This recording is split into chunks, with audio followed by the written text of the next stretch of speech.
할렐루야. 이 아침도 하나님께서 여러분을 위하여 예비하신 은혜가 여러분의 심령 가운데 충만하게 임하시기를 주의 이름으로 축원합니다. 사람들은 저마다 자기 삶에 대한 기대치를 가지고 살아갑니다. 그런데 그 기대치는 사람마다 다 다르죠. 예를 들면 어떤 사람은 80점을 받아도 그것은 잘했다고 생각하고 만족하는 사람이 있는가 하면 어떤 사람은 그 정도로는 만족할 수가 없어요. 적어도 95점 이상은 돼야 잘한 것이라고 생각합니다. 양쪽 다 장단점이 있어요. 그런 가치 기준들에 양쪽 다 장단점이 있어요. 그래서 어느 한쪽만을 옳은 것이다, 그렇게 이야기할 수는 없습니다. 한쪽은 자족하는 마음이 장점이기 때문에 그건 좋은 거지만 그런 마음은 또 발전적일 수 없다는 약점이 있죠. 또 한쪽은 지나친 경쟁과 욕심에 사로잡힐 위험이 있지만 또 발전할 수 있는 가능성은 그쪽이 더 많이 있다고 할 수 있습니다. 그래서 어느 한쪽 기준만 가지고 옳다고 할 수는 없죠. 서로가 만족하는 기준이 다른 거예요. 신앙생활도 그렇습니다. 내가 원하고 만족하는 기준이 있고 하나님께서 원하시는 기준이 있어요. 문제는 이 둘이 같으면 좋겠는데, 내가 원하는 것, 하나님이 원하는 것 같으면 좋겠는데 다를 경우가 훨씬 많다는 거죠. 자, 그러면 그럴 때 우리는 어떻게 해야 되겠습니까? 양쪽 다 어느 한쪽이 옳다 할 수는 없다, 우리 그렇게 해야 되겠습니까? 신앙의 문제에 있어서는 기준이 하나죠. 그건 하나님의 기준입니다. 신앙생활에 있어서 기준은 여러 개일 수 없어요. 오직 하나님만이 기준이십니다. 믿음의 문제는 내가 만족하는 기준이 아니라 하나님께서 원하시는 기준을 내가 따라가야 되는 거예요. 그게 신앙생활이에요. 오늘 야곱이 그렇습니다. 하나님께서는 오늘 본문에 야곱에게 너는 일어나 베델로 올라가라 말씀하셨어요. 즉 이 말은 하나님은 야곱이 베델로 가기를 원하시는데 야곱은 베델에 가 있다는 얘기예요? 안 갔다는 얘기예요? 안 갔다는 얘기죠. 지금 베델에 아직 안 갔다는 거예요. 하나님은 오늘 본문 이전에 31장에서도 이미 야곱에게 베델로 가라 말씀하신 적이 있었습니다. 그런데 왜 야곱은 아직까지 베델로 가지 않고 있는 것인가? 그것은 우리가 이미 앞에서 살펴보았듯이 야곱은 지금 자신이 원하고 바랬던 그 수준까지, 내가 원했던 그 수준까지 이미 문제들이 다 해결돼 버린 거예요. 야곱의 삶에서 내가 이것만 해결되면 정말 소원이 없겠다라고 생각하는 그 문제들, 그것들이 이미 이제 다 해결돼 버린 거죠. 야곱이 가장 간절히 원했던 것이 무엇이었는가? 두 가지가 있었습니다. 하나는 물질의 회복이었어요. 경제적인 회복. 야곱이 외삼촌 집에서 정말 머슴처럼 일할 때 한탄하면서 했던 말이 있습니다. 창세기 30장 30절에 보면 야곱이 이렇게 얘기해요. 내가 오기 전에는 외삼촌의 소유가 적더니 번성하여 때를 이루었으니 내 발이 이르는 곳마다 여호와께서 외삼촌에게 복을 주셨나이다. 그러나 나는 언제나 내 집을 세우리이까. 야곱이 한탄하면서 했던 얘기예요. 야곱에게는 물질의 회복, 경제적 문제의 해결에 대한 소원이 있었습니다. 그도 그럴 것이 외삼촌 집에 와서 결혼도 하고 자식들도 낳았는데 모아놓은 재산 하나도 없죠. 외삼촌에게 제대로 된 월급 받으면서 일하는 것도 없죠. 미래는 불투명하죠. 언제 자기 가정을 세울 수 있겠습니까? 당연한 소원이었을 거예요. 자, 그런데 이 문제 어떻게 해결됐습니까? 라반의 가축을 치면서 새끼 중에서 얼룩무늬 있는 것, 또 점 있는 것, 이런 것만 야곱의 소유가 되는 걸로 그렇게 계약을 했었는데 하나님께서 도와주셔서 태어나는 새끼마다 건강한 새끼들은 다 얼룩무늬가 있고 점 있고 이런 것들만 태어나게 된 거죠. 그래서 야곱의 재산이 점점 불어났습니다. 그래서 야곱은 결국 엄청난 부자가 될 수 있었죠. 자, 다른 하나는 뭡니까? 야곱의 인생에 있어서 정말 또 하나의 간절한 소원. 어쩌면 이게 제일 큰 문제였죠. 예, 형 에서와의 관계가 풀어지고 회복되는 것이었습니다. 어쩌면 이것이 야곱의 인생에 있어서 가장 중요하고 큰 문제였을 거예요. 그런데 이 문제도 우리가 앞에서 살펴봤듯이 다 해결됐어요. 완전히 해결됐어요. 야곱은 야복강에서 밤새 하나님과 씨름하다가 이스라엘이라고 하는 새 이름도 얻었죠. 형 에서와의 관계도 기적처럼 잘 해결됐죠. 20년의 세월을 가슴속에 돌덩이처럼 누르고 있었던 문제가 완전히 해결된 거예요. 야곱의 인생에 있어서 이제 걱정했던, 근심했던 모든 문제들 다 해결됐습니다. 이렇게 문제들이 해결됐고 야곱이 원했던 삶의 회복이 다 일어났으니 더 바랄 것이 없습니다. 그러다 보니까 야곱은 자기가 베델로 가야 한다는 사실을 까맣게 잊어버리게 된 거죠. 내가 원하는 수준의 회복을 이루었으니 굳이 하나님이 원하시는 수준까지 안 가고 싶은 거예요. 그냥 여기가 좋사오니가 된 거죠. 그래서 베델이 아니라 세겜에서 엘 엘로헤 이스라엘, 하나님은 이스라엘의 하나님, 즉 그 이스라엘은 야곱이니까 하나님은 나의 하나님이십니다. 그렇게 고백하면서 단을 쌓고 예배도 드렸습니다. 세겜에 정착했다고 자기가 하나님 떠나는 게 아니라는 거죠. 세겜에서 그렇게 단을 쌓았던 것은 내가 세겜에 정착했다고 하나님 떠나는 거 아니라는 거, 그거 보여주려는 거예요.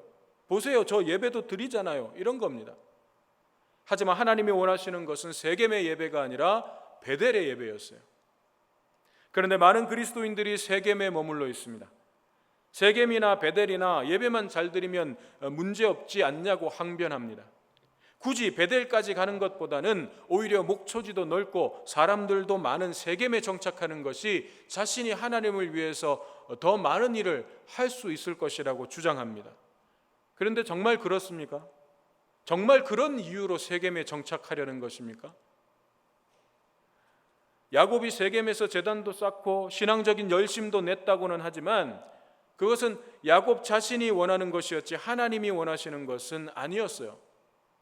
그것은 야곱이 여기서도 나는 하나님을 잘 섬길 수 있다고, 내가 할 거 안 하는 거 아니지 않냐고, 나는 내 나름대로 여기서 최선을 다하고 있다고 그렇게 말하고 싶은 자기 합리화에 지나지 않는 거예요.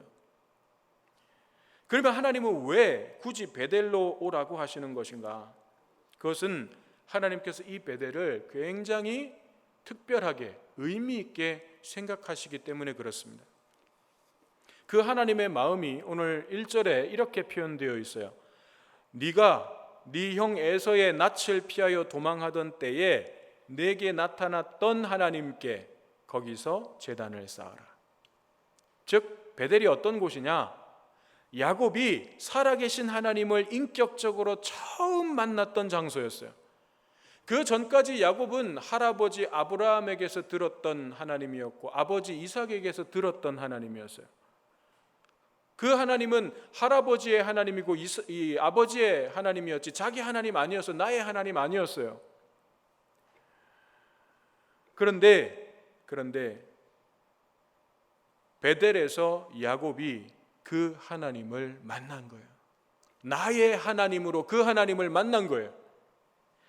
베델의 본래 지명이 루스였습니다. 루스. 베델이라고 하는 이름은 야곱의 개인적인 신앙 고백이 담긴 이름이에요. 하나님께서 베델이라고 부르게 하신 것도 아니었고 야곱 자신이 그렇게 이름을 붙인 거예요. 그런데 하나님께서는 바로 그 베델로 올라가라고 하시는 것입니다. 그러니까 야곱만 알아듣고 올라갈 수 있는 곳, 하나님과 야곱만 아는 곳, 그곳이 바로 베델이에요. 만약 지금 여기 우리가 모여 있는 것처럼 사람들이 많이 모여 있는 곳에서 하나님께서 베델로 올라가라, 너는 베델로 올라가라 말씀하시면 누구만 알아듣겠어요? 야곱만 알아듣는 거예요. 야곱만 베델이 어딘지 알아요. 다른 사람들은 그냥 다 루스라고 해야 알아들어요. 베델은 그런 곳이었어요. 우리에게도 이런 마음속 베델이 있지 않습니까? 하나님과 나만 아는 베델, 내가 살아계신 하나님을 깊이 만났던 그곳, 하나님이 과연 여기 계셨구나 고백했던 바로 그 나의 베델이 있지 않습니까? 저희의 베델은 강원도 양구에 있는 백호교회라는 군인교회예요. 제가 군생활을 했던 군부대 안에 있었던 군인교회였습니다.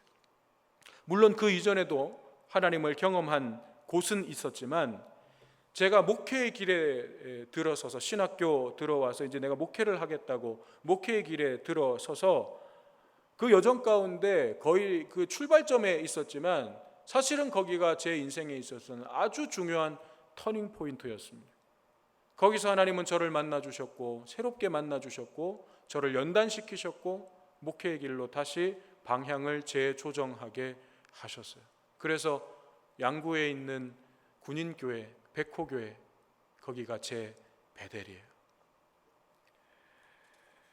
여러분의 베델은 어디입니까? 가장 순수하게 하나님께 엎드렸고 하나님을 가장 깊이 인격적으로 만났던 여러분의 베델은 어디입니까? 남들은 모르지만 하나님과 나는 아는 그곳, 하나님께서는 바로 그곳으로 올라오라고 말씀하시는 거예요. 그리고 그곳에서 그때의 그 마음, 그때의 그 하나님과의 관계, 그때의 그 예배를 회복하라고 말씀하시는 것입니다. 요한계시록에 나오는 7교회 중에서 에베소 교회가 있습니다. 에베소 교회는요, 주님께 칭찬과 책망을 함께 받은 교회였어요. 요한계시록 2장 2절에서 3절에 보면 이렇게 말씀하십니다. 내가 내 행위와 수고와 내 인내를 안다. 네가 참고 내 이름을 위하여 견디고 게으르지 아니한 것을 내가 안다. 그렇게 말씀하셔요. 그런데 그 뒤에 또 뭐라고 말씀하시냐면 그러나 너를 책망할 것이 있나니 너의 처음 사랑을 버렸느니라. 그러므로 어디서 떨어졌는지를 생각하고 회개하여 처음 행위를 가지라. 그러니까 이 말씀을 가만히 생각해 보면 처음 사랑을 버리고도 얼마든지 수고하고 인내하고 견디고 게으르지 않을 수 있다는 얘기예요. 하나님과의 그 첫사랑, 그 마음, 그거 다 버리고도 하나님을 위해서 얼마든지 수고할 수 있고 인내할 수 있고 견딜 수 있다는 거예요. 자, 그럼 다른 말로 얘기하면 하나님께서 진정으로 원하시는 것은 무엇인가? 우리의 수고와 인내와 땀방울입니까? 하나님이 정말 원하시는 건 그게 아니에요. 우리가 신앙의 이름으로 수고하고 인내하고 견디고 열심을 다하는 것, 칭찬받을 만한 것이지만 그것보다 더 중요한 것은 하나님과의 친밀한 만남과 관계의 회복이라는 거예요. 에베소 교회야, 네가 나를 위해서 많은 수고와 인내를 아끼지 않은 것을 잘 알고 있는데, 그런데 처음 그때의 그 마음, 내 음성에 귀를 기울이고 내가 너에게 주는 약속을 붙잡았던 그 모습은 다 어디로 갔냐 하는 거예요. 성옥교회야, 처음 이 금호동에 천막 치고 예배 드리면서도 감격과 눈물과 감격이 있었던 그 예배는 어디로 갔냐는 거예요. 차가운 마룻바닥에 엎드려서 뜨겁게 기도하던 그 기도와 눈물은 다 어디로 갔냐는 거예요. 처음 사랑이 어디로 갔냐고 말씀하시는 것입니다. 야곱에게 이 첫사랑, 그 처음 자리가 어디겠습니까? 베델입니다. 거기로 가서 그 사랑을, 그 관계를, 그 마음을, 그 예배를 회복하라는 거예요. 그래서 하나님은 베델로 올라가라고 말씀하시는 것입니다. 그러면 우리가 베델로 올라가려면 어떻게 해야 되는가? 두 가지를 생각할 수 있습니다. 첫째, 내가 생각하는 이 정도면이라는 그 자리에서 일어나야 돼요.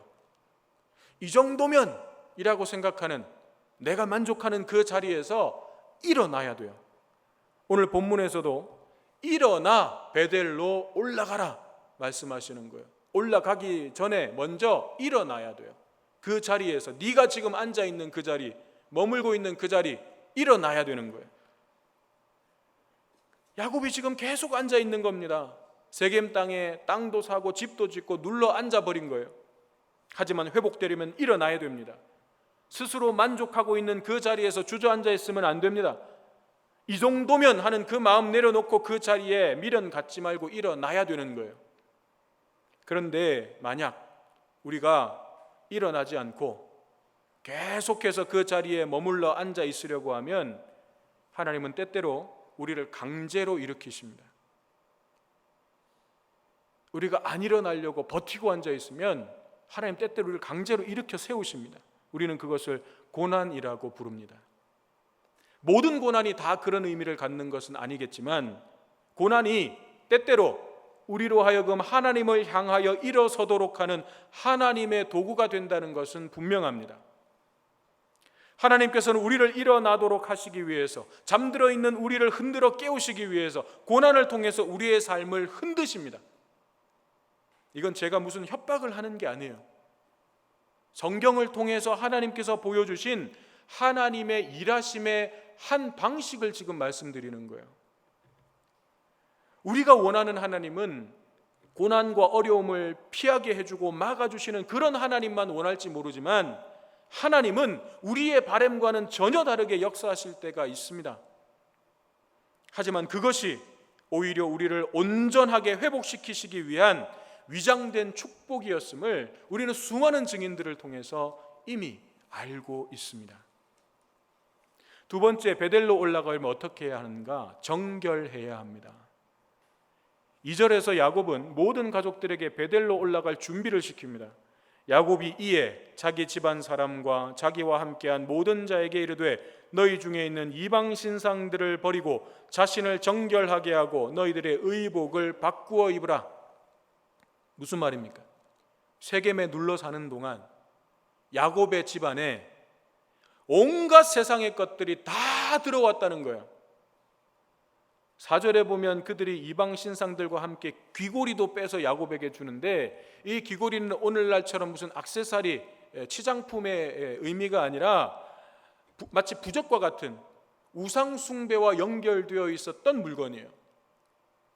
그러니까 한마디로 야곱의 집안에는 하나님과 가나안이라고 하는 이 세상의 가치, 그것이 전부 섞여가지고 혼재되어 있었다는 것입니다. 의복을 바꿔 입으라는 말도 같은 의미예요. 이 말은 그들의 삶의 모습이 누구와 똑같다는 거예요? 세겜 사람들하고 똑같았다는 거예요.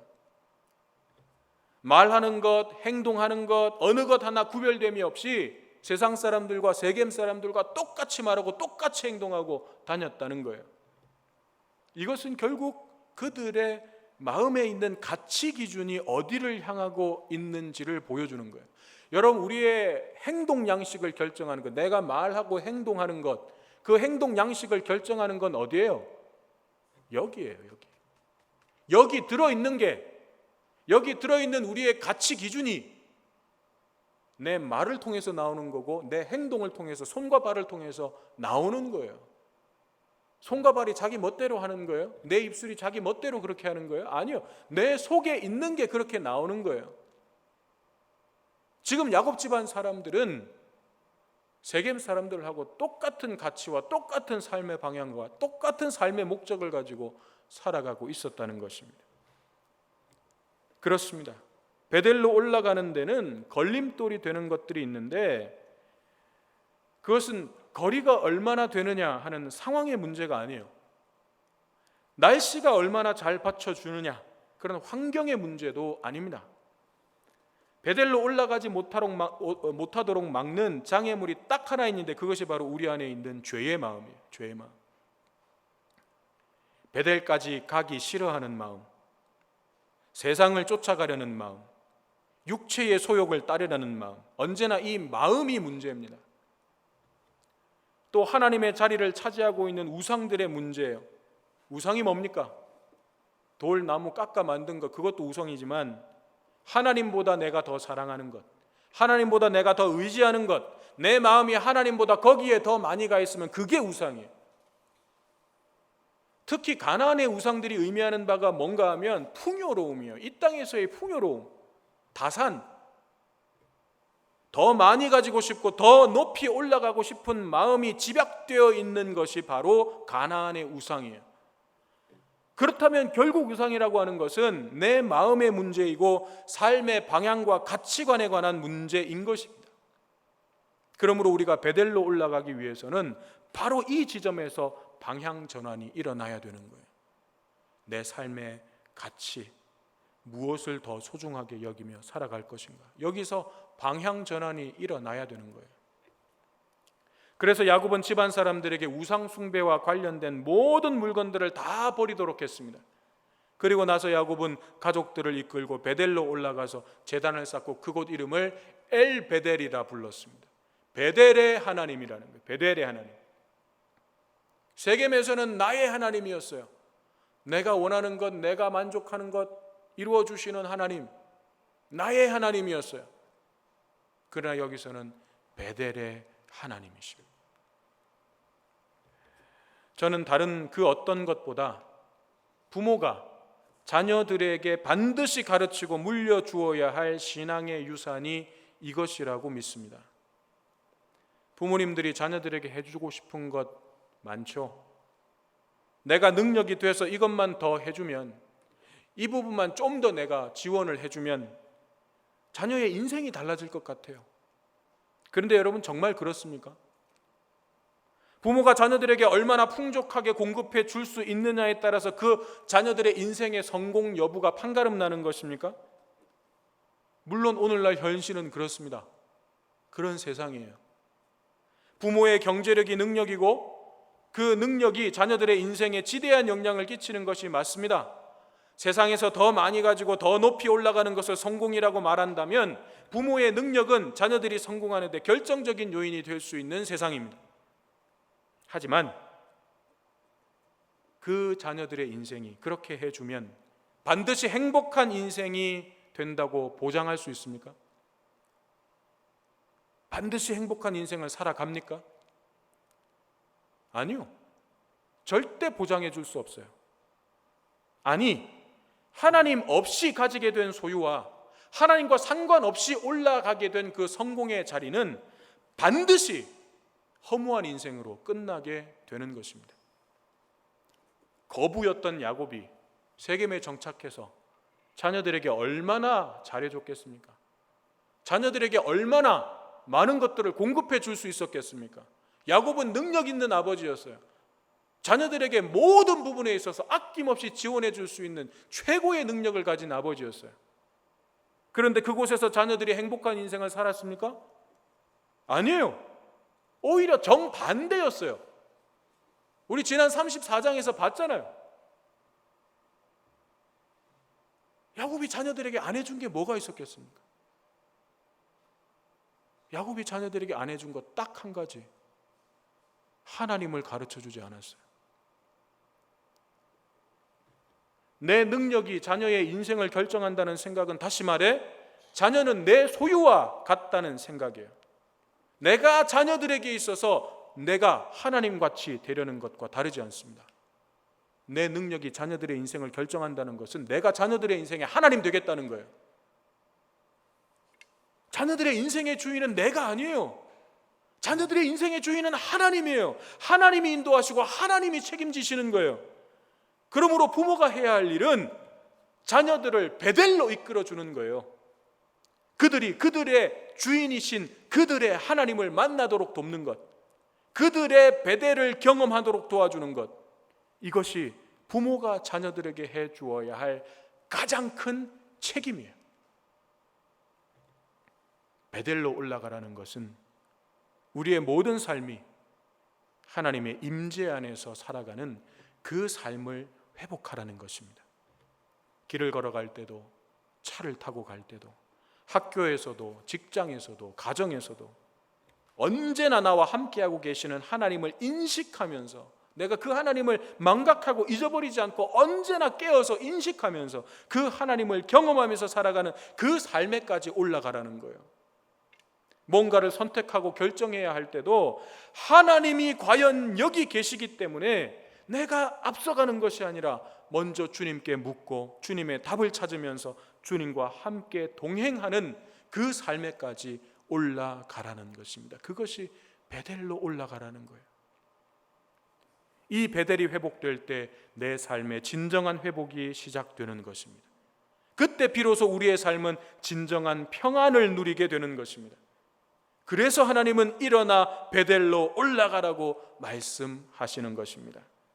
오늘 나를 부르시는 하나님의 이 음성을 듣고 일어나 나의 베델로 올라가는 우리 모두가 되시기를 주님의 이름으로 축원합니다.